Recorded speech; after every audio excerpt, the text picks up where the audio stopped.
julgus, soov, tahtmine ise edasi minna. Aga täna me ilmselt meie töötute hulk on nii suur, et keegi ei näe väljapääsu, et kuidas see olukord lahendada.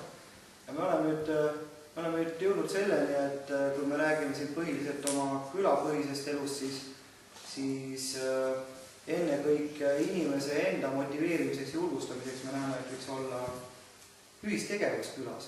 Ehk siis olgu see külaseltsi liikumine või mingisugune padjaklubi, nagu meil siin öeldi, või kudumisring.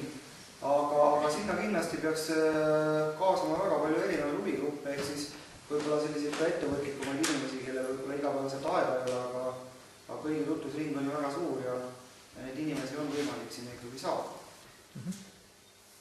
Siis teisest küljest me näeme seda, et inimene, kes on jäänud töötuks, võib-olla ta on valdavalt lihttööline või ei ole varem ettevõtlusega tegelenud, tal on hirm juba selle ees, et ta ei oska, ta ei saa ja ta ei tea, kuidas seda asja ajada.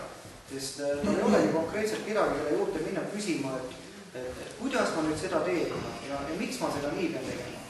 On olemas muidugi internet, samas me teame väga hästi, et väga suur hulkilist ikkagi interneti ei suuda kasutada ja nii edasi. Ja me näeme, et siin riiklikul tasemel võiks ju olla, on olemas igast kinobussid ja viinabussid on meil mingil asja olemas. Võiks ju olla tegelikult selline asi nagu ettevõtlusbuss, kes siis ette teatamisega sõidabki mingisse külla. Bussis on inimene, kes suudab väga laia teemade ringi hallata ja võib-olla ka väikse sellise psühholoogi suundlusega, et suudab siis võib-olla nõud inimestele anda. Ja teisipidi näeme, et ka vallas võiks olla selline inimene, kelle juurde see lihtne tööinimene, kes täna töötu võiks minna. Ehk siis võib-olla moraalselt tuge saama ja teisipidi ka sellist infot, et mida siis nagu edasi teha. Ja kui me räägime siin ikkagi sellisest töötust inimesest, kes võiks ettevõtlusega tegeleda, siis kõige lähem vorm on muidugi FIE.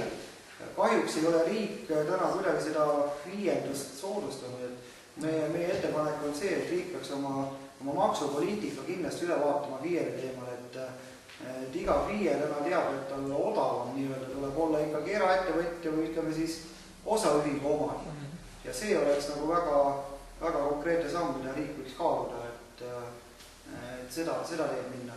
Ja kindlasti veel selline meie arvates, siis ma pean meie töögruppi silmas, meie arvates kõige sellisem suurem ettevõtluse takistamine riigi poolt on see, et kõiksugu nõuded ja normid on täpselt võrdsed, ma ei tea, mingisuguse Mercado köögile ja sellele mammile, kes teeb moosi ja tahab minna kas siis turule või laadale seda müüma. Et me nagu näeme seda, et riigil on siin päris palju ära teha või valitsusel või ütleme riigil siis üldiselt.